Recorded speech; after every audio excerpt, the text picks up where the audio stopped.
just double checking.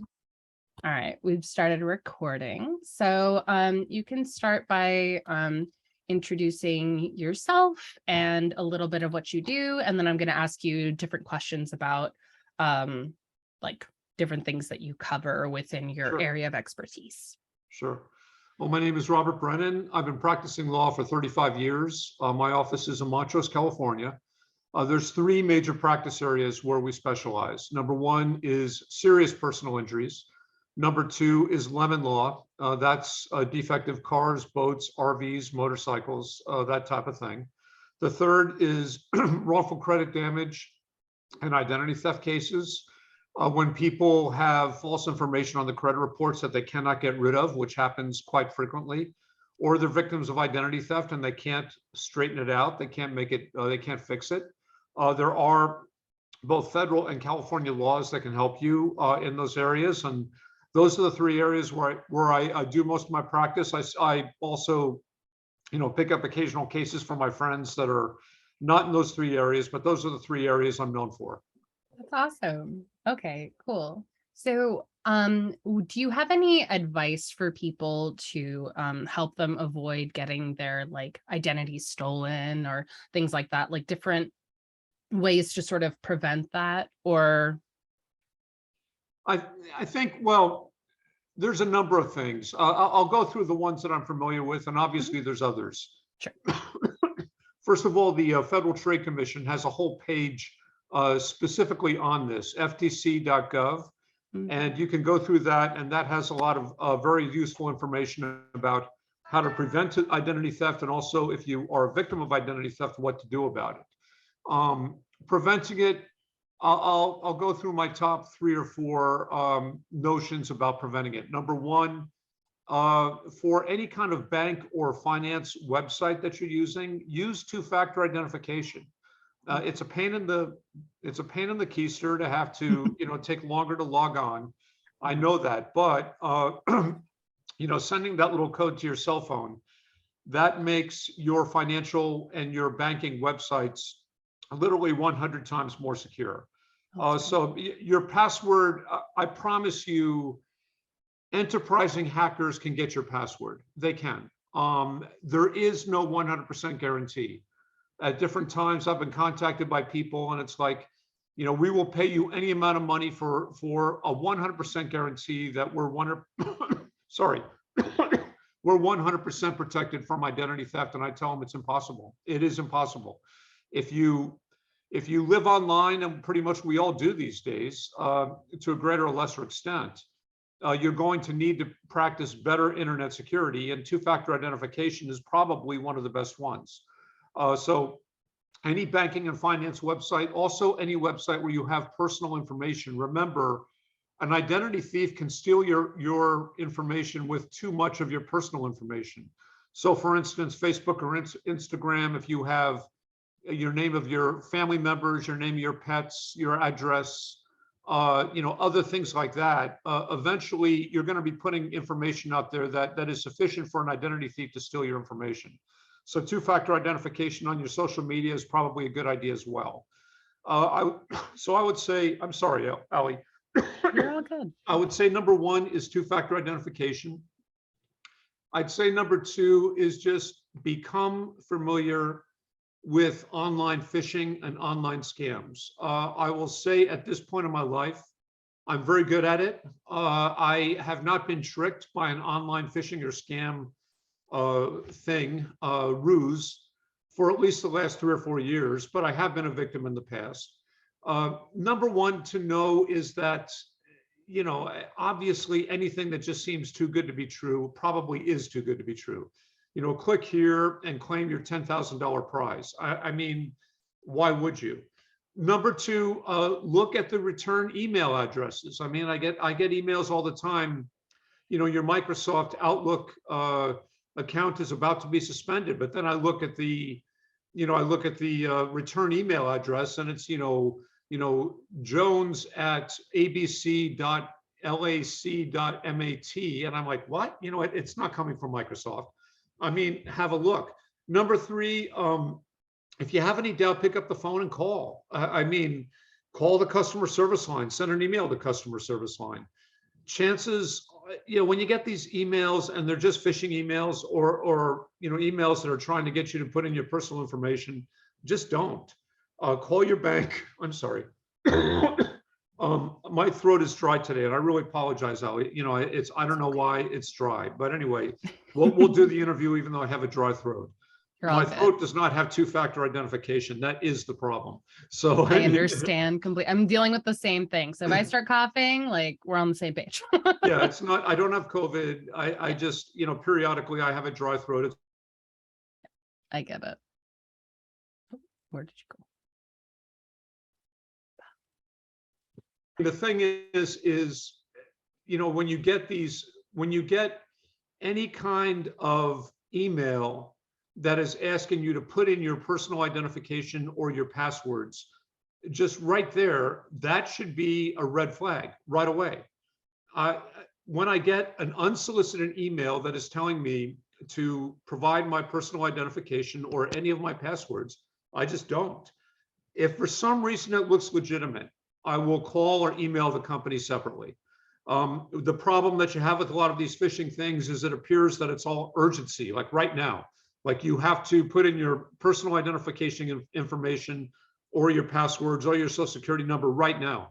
Right now is another red flag. There is no such thing as right now in online world. I mean, Microsoft is not going to close down your account right now. Bank of America is not going to close down your account right now, and they're not going to. There's going to be some dialogue or some discourse about why it's happening. So, it's anything that is right now is an automatic red flag. Absolutely. So that would be number two. Number three, just, away from online world. I mean, I've talked about two-factor identification. Obviously, unique passwords. Don't recycle passwords. I mean, you have a lot of people who use, one password for 5 different websites, or they even use one password for all the financial websites. That's deadly. It really is. I mean, many of us, myself included, have more than one financial account out there online. And I have separate unique passwords, and they're strong passwords for each and every separate financial website. If you have one password for your E-Trade, for your Wells Fargo, and for your PayPal, you're asking for trouble. If one of them gets hacked, you may as well count on the fact that people are going to be trying to log into the others using the same password. So, have unique passwords and have strong passwords. Do you have a recommendation for what type of strong password? Well, Google will recommend strong passwords, and sometimes I use them for financial websites. A lot of times I make my own passwords and just, I will write them down just because I do have a tendency to forget them. We're responsible for so many passwords these days. One little hack on passwords that I learned many years ago is, just to break up the word. Let's say you're, I'm just using Amazon as an example. I have a unique Amazon password, but, so, AMA, AMA, 1, 2, 3, 4, exclamation point, question mark, ZON. So AMA symbols ZON. That is one pretty common hack that people use, and it's not 100% hack proof, but it's pretty darned hack proof. I mean, if you have unique symbols in there and everything like that, a person is not going to guess that within 2 or 3 tries. And normally, most of the financial companies, will kick you out if you keep trying different passwords and you keep failing. So, that is a hack if you want to make your own passwords. And I do make my own passwords that way sometimes. Sometimes I use the Google passwords, the Google suggested passwords. Google has, I'm somewhat familiar with it. I've studied it a little bit. They have multiple layers of security, both national and international, for people who are using their unique passwords. So I feel like their unique passwords are relatively safe. If you've ever seen one, I mean, they're impossible to memorize. There's no way anyone can memorize them. I mean, the only reason, that you're using them is so you can, click on your Google Password Manager and then load it in. There's no way you're going to memorize it. No way in 1,000 years. So, but if you want to create your own passwords, I mean, obviously write them down and keep them in a safe place. but if you want to hack for your own passwords that help to remind you what it is, I mean, breaking up the, bank, exclamation point, question mark of hashtag America, that would be like a Bank of America password you could use, or America .. /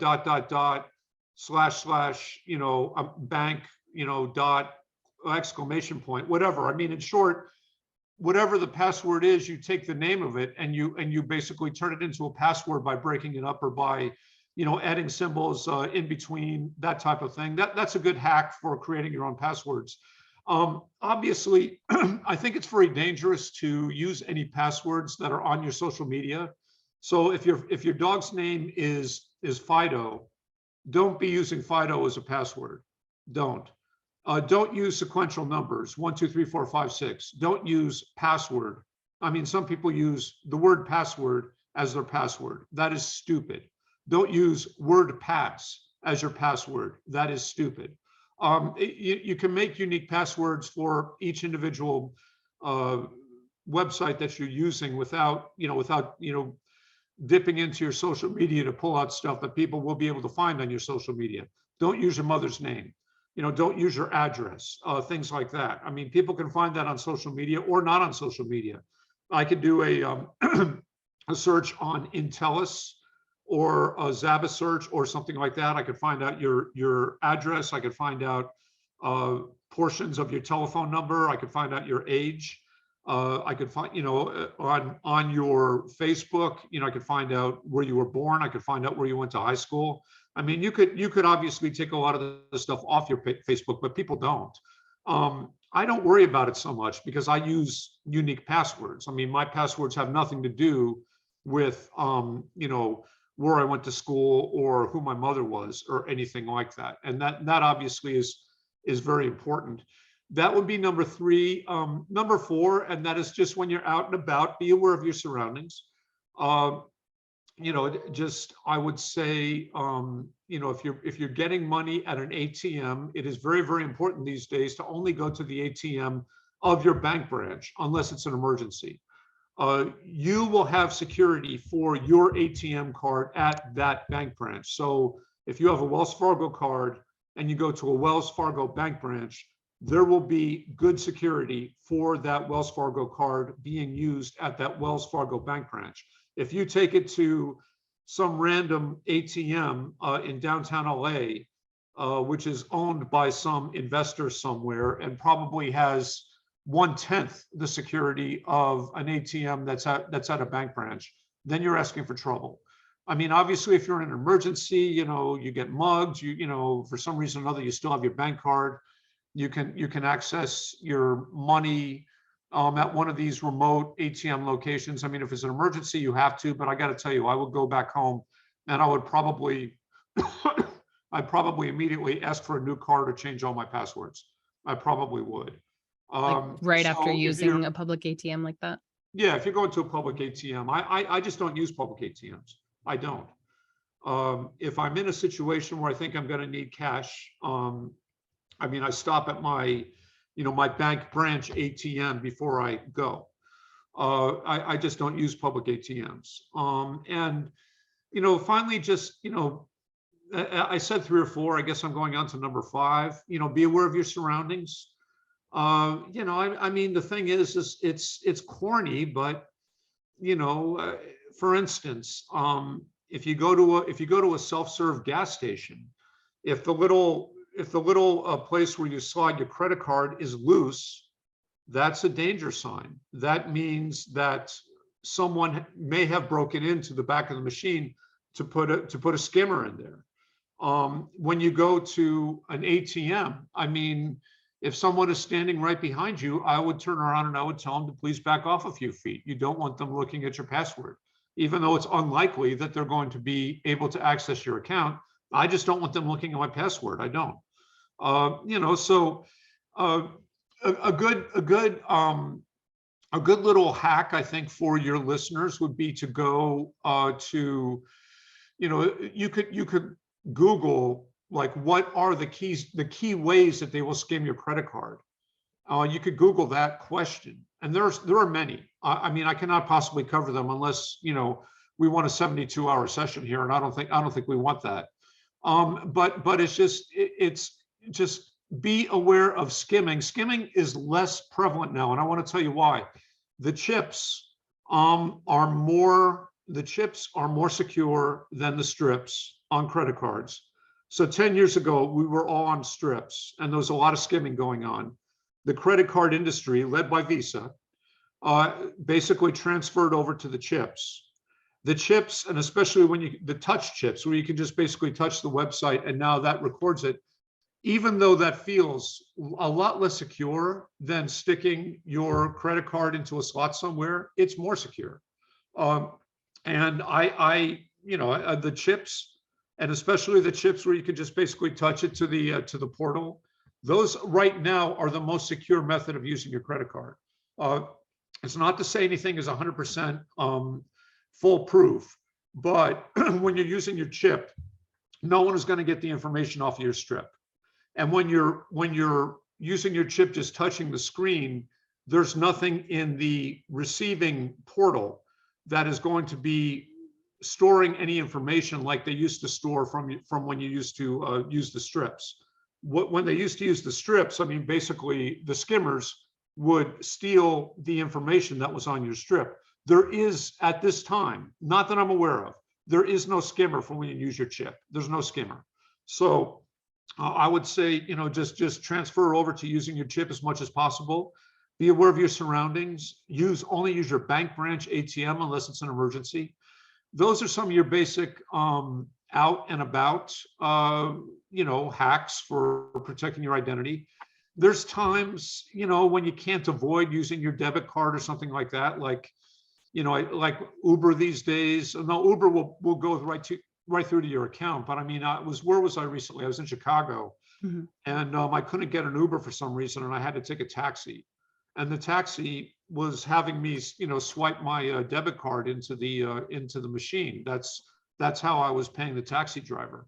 He did not want cash. He was not carrying cash. I understand his concern because taxi drivers are victims of crime if they carry cash. So he was being safe for his end. I did not feel secure, but at the same time, I had to pay for my taxi ride. So, and nothing bad happened. I'm not saying it happens bad every time, but what I'm doing right now is I'm just trying to give your listeners, the best ideas for improving your chances into what I might call the 90+% percentile of keeping your identity and your financial information secure. If you're not following these things, you're below the 90th percentile.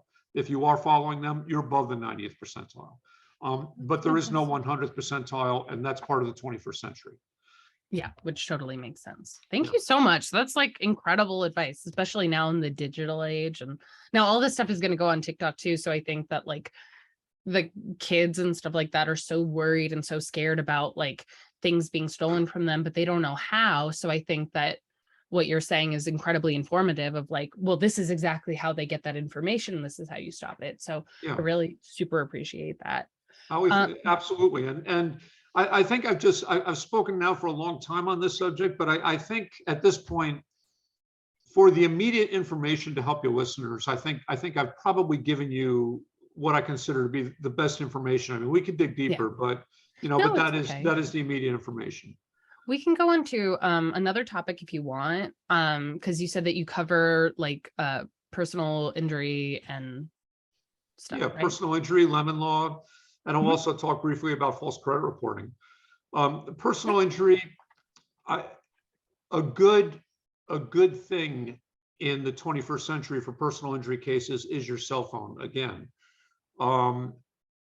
if for some reason you are hurt or you're with someone who gets hurt, and you think it is the fault of another driver, if you think it is the fault of maybe a dangerous condition where you were walking, something like that, pull out your cell phone and take pictures of it right away. Don't wait. Don't come back the next day. Don't. Because believe me, when the insurance company learns of an accident, they will go and they will conceal the evidence immediately. Not all insurance companies, not all insurance adjusters, but some will. I recently had a case, and I'll tell you about it. There was woman, my client, we just settled her case. We settled it for 1.1 million, and it was a very good settlement. She was basically, there was a concealed curb. The deck of a parking lot was the same color as a curb. So when you were walking towards the curb, you did not see that there was any difference between the curb and the deck. So when she stepped on the curb, she thought she was stepping on the deck, and she lost her balance. And there was a ceramic planter right there, and she face planted into the planter. And she broke both her wrists. She broke multiple bones in her face. And she, fortunately, I mean, and I mean this fortunately, her daughter was referred to my office like literally within 24 hours. And we were out at the location taking pictures within 48 hours. And within 96 hours, they had painted it a different color, 4 days. So within the evidence would have been lost if we had not been out there within 48 hours. Like if we had waited even another day or two, it would have been lost. Don't underestimate that they will do that. And that is, fortunately for my client, even before I got out there to take pictures, her family was out there taking pictures. So we had a lot of pictures of the condition even before my office was out there taking pictures. And then after my office was out there taking pictures, then we go back like 2 days later, and it's painted red, and it's very visible. Before it had been painted this charcoal gray, which was the same color as the deck. As you're walking towards it, you could not see that there was a step there. And my client was 70 years old. And it just the whole dynamic was just asking for trouble. And so, my advice to people in personal injury situations is, number one, pull out your cell phone and document everything with your cell phone that you possibly can. Number two is don't wait, 2 weeks for medical treatment. I mean, I cannot tell you the number of times, some of my clients have serious injuries, and they'll wait like a month or more to go to the doctor. Don't. I had a case I tried out in San Bernardino, and I won, fortunately, another very, very favorable verdict. It was over $1 million, but basically he had a closed head injury. He had a post-concussive syndrome, and I mean, he had post-concussive syndrome like you wouldn't believe. Like he couldn't remember his own daughter's name. He couldn't remember his workers' names. He would go to work and he would start to do something, and like literally as soon as he would start to do it, he would say, "What was I doing?" And the whole thing.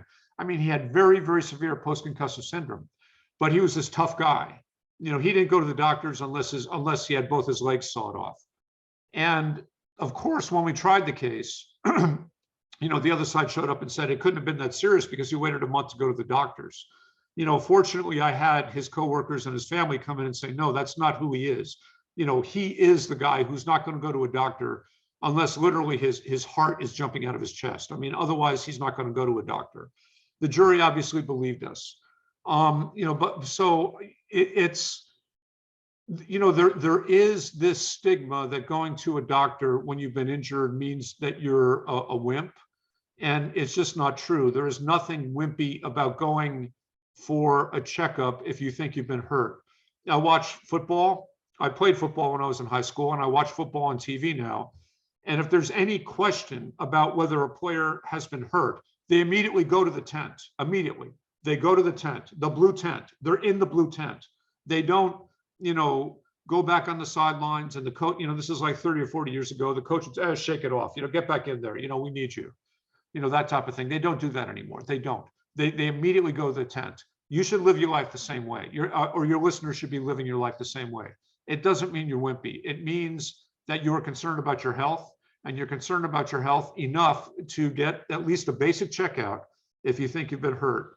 The other thing is, I encourage my clients, at least initially, to go to their own doctors. There's a lot of, unfortunately, very cheesy personal injury firms in Los Angeles and everywhere that have, their own doctors. And their own doctors will work on a lien. And if you so much as scratch your finger, they will work it up like you need, brain surgery. Because it's all on a lien, and suddenly you have for really a very, very minor accident, you'll have like, $50 or $100,000 in medical expenses. And the attorney is going to be going to the insurance company asking for that to be reimbursed. And the insurance companies are onto that. And if they see a case with too much lien treatment, they're going to hold back on paying a fair value on that case because because they think it's fraudulent. They think that the lawyers have phonied it up. And I will tell you something else. If you become one of those lawyers who phonies it up, you get a reputation with the insurance companies. I mean, they know who you are, and you don't want to be on that list because it becomes very difficult after that, to settle your cases. My office will work with lien doctors, but only when necessary. We always direct my clients to go to their primary doctors first. Go to your primary doctor first, at least get a basic checkup.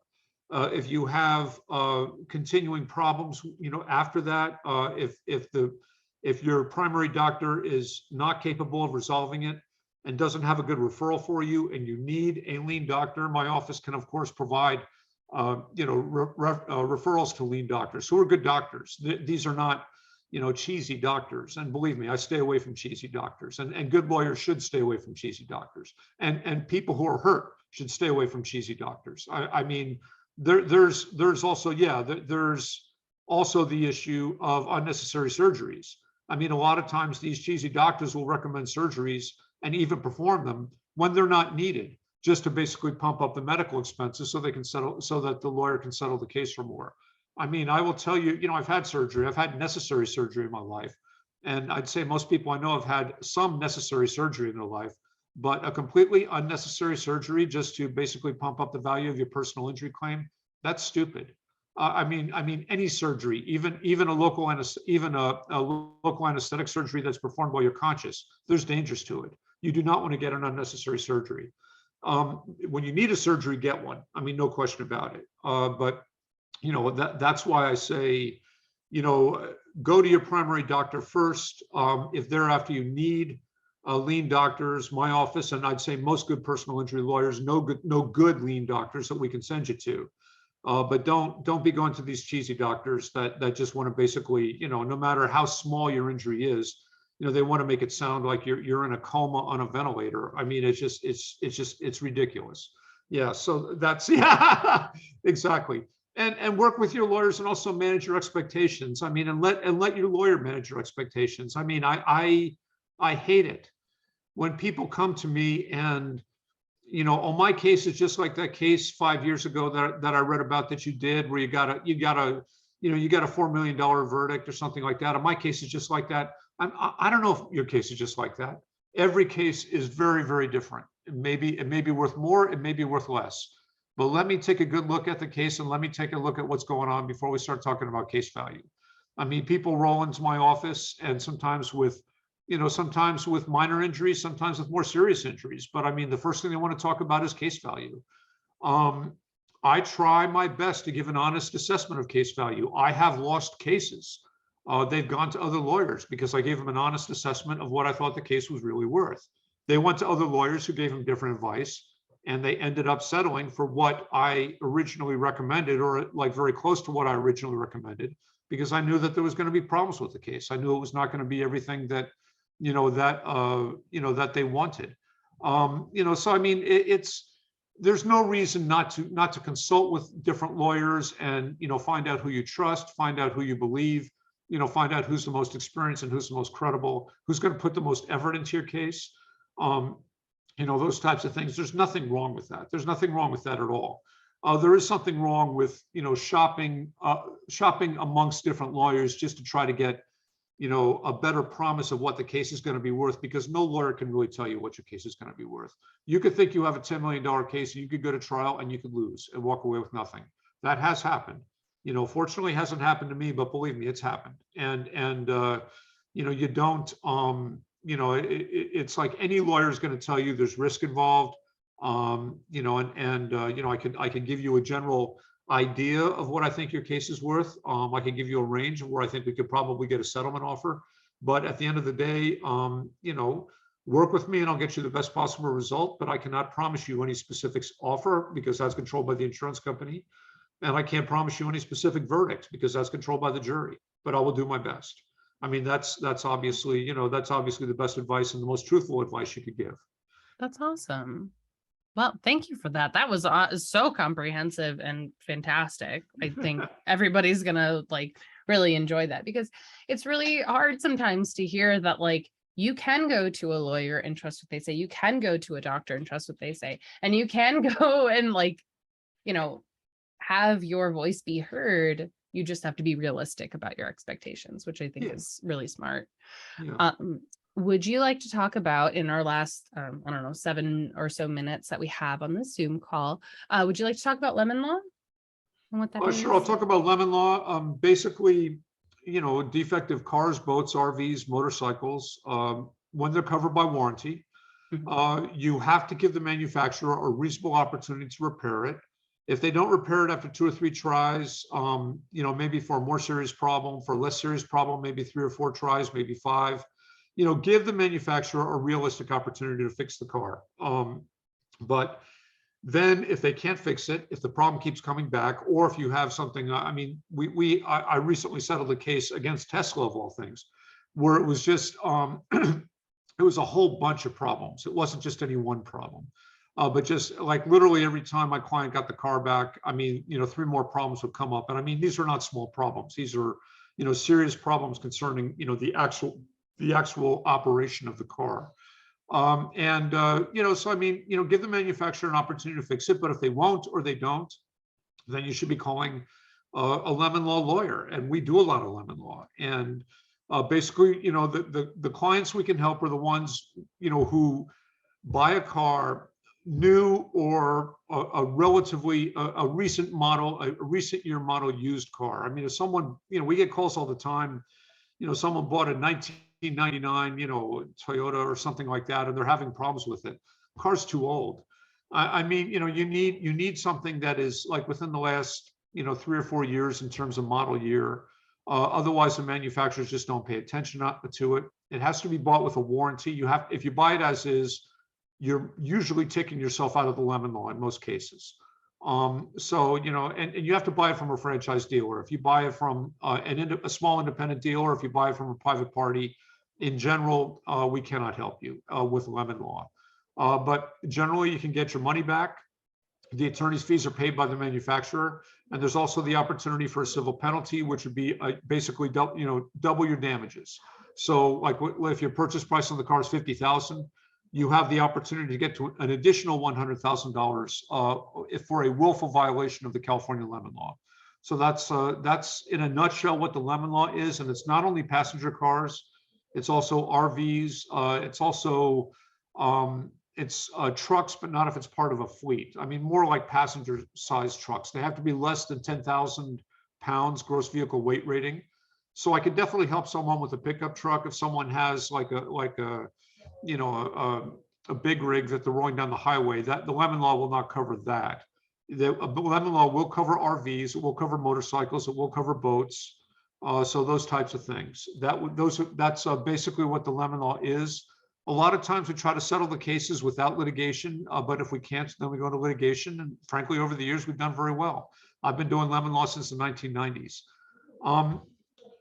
Ali, I want to talk about one last topic, if that's okay. Sure. Yeah, of course. Whatever you want This has to do when you have false information on your credit report.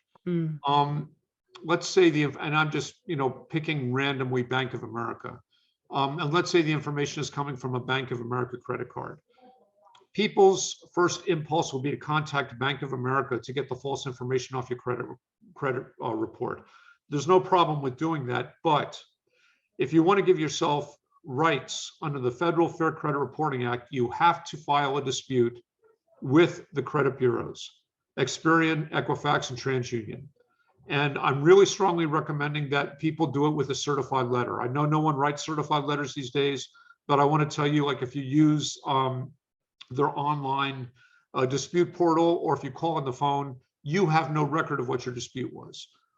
If you dispute with a certified letter and you attach any evidence or exhibits that you want to show to the credit bureau, you've got a record of exactly how you disputed and what you said. And you need to do that to have rights under the Fair Credit Reporting Act. And that gives you the right not only to sue Bank of America, but also to sue the bureaus. If you don't do that, you cannot sue the bureaus. And it is more difficult, not impossible, but it is more difficult to sue Bank of America, which is called the furnisher of the credit information.